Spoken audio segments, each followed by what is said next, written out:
Welcome to Nasdaq Trade Talks. I'm Jill Malandrino, global markets reporter at Nasdaq.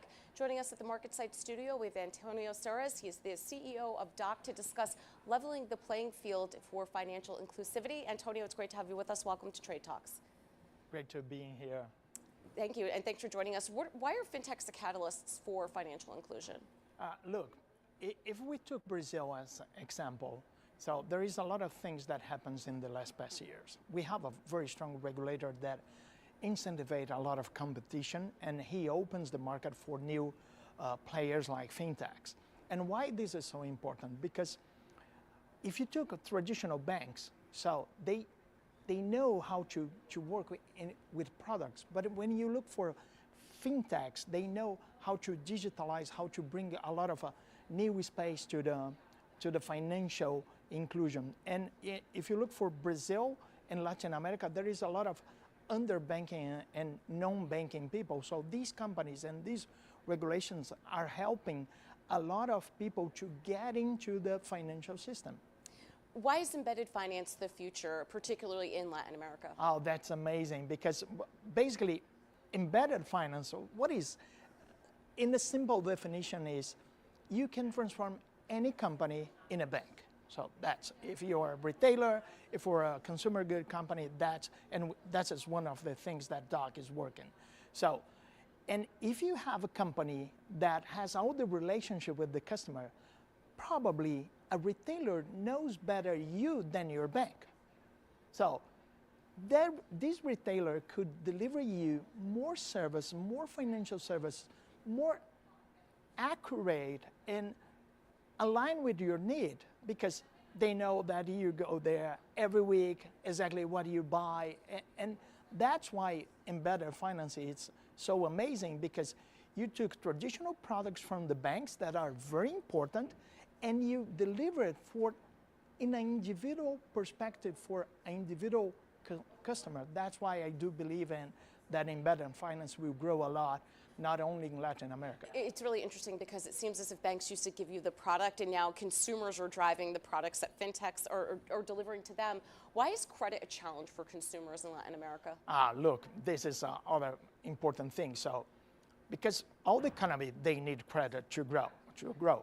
And if you look for like Brazil and other countries in Latin America, you have a lot of bad in financial inclusion. So you don't have historical to give credit for everyone. And now we are opening a new phase that everybody has your digital accounts in Brazil. So we can know exactly if you have money, if you're putting money in your digital account. So credit is important not only for the individual, but also for the economy. If you look for Brazil, the most popular way to get credit is credit cards. Mm-hmm. But credit cards are a very complex instrument. And if you put these together with low financial education of the population, so it could become a disaster, because it's a difficult product to understand if you're revolving, et cetera, et cetera. So now I do believe that it's time to deliver more simple products for the base of the population in Latin America. Credit cards are very relevant, are a very good instrument of financial for the individual, but you have to know how to use it. Yeah. And that's why I do believe that a new products will deliver more credit than credit cards. So right. We are not talking about that credit cards are going to over. No, we are talking about that the way to deliver more credit for more people is not only through credit cards. We are working for how to deliver more credit for more people in Latin America. Well, not to mention the interest rates are incredibly expensive too, especially if you're looking to fund a startup. So let's talk about that. You mentioned before great economies are driven by consumption. What is the other differentiator in Latin America? I think if you look at Latin America, there is a lot of small business, a lot of entrepreneurs. So, and if you're talking about decentralized economy, so small business delivering for just a niche of people, of clients. So they will need payments to be profitable. They will need payments to serve better than their clients. So that's why this financial infrastructure is important to deliver payments for every business. But Latin America, there is a lot of small business and a lot of entrepreneurial mindset, a lot of people that they have their own business. I'm not talking about big fintechs. I'm talking about a small business, a guy that has a small restaurant or someone that make cake to sell in the neighborhood. That's why I do believe that this differentiates Latin America a lot. Let's talk about Doc some more. Where do you fit in the fintech ecosystem, and what solutions do you provide? Basically, we have all the technical infrastructure and all the license that you need to deliver banking services. So, translating it. So, if you have to deliver credit cards or debit cards for your customer, you need a license from Visa or MasterCard. We have all the license. You don't have to worry about why we do this. Because we want our clients, because we are a B2B company, we want our clients focus on their clients. Leave the rest with us.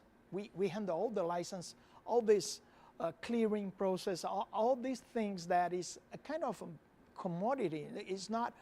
Does not generate value added for the final customer. So we have the technical infrastructure and also all the license, all the regulatory infrastructure that you need to deliver service. So tell us more about Doc One and what differentiates that from other products that are. Oh, that's something that we love, because Doc One is more than a platform.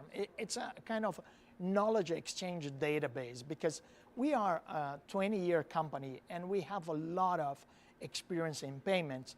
And we create this new platform, putting all this 20-year experience in this platform.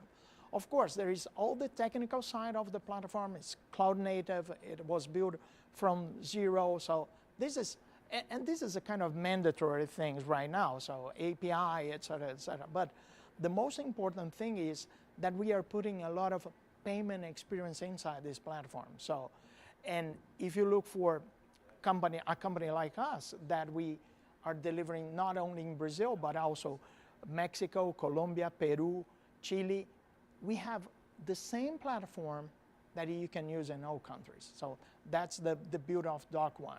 Yeah, all right. Well, we appreciate the insight, Antonio. Thanks for joining us on Trade Talks, and thanks for joining me. I'm Jill Malandrino, Global Markets Reporter at Nasdaq.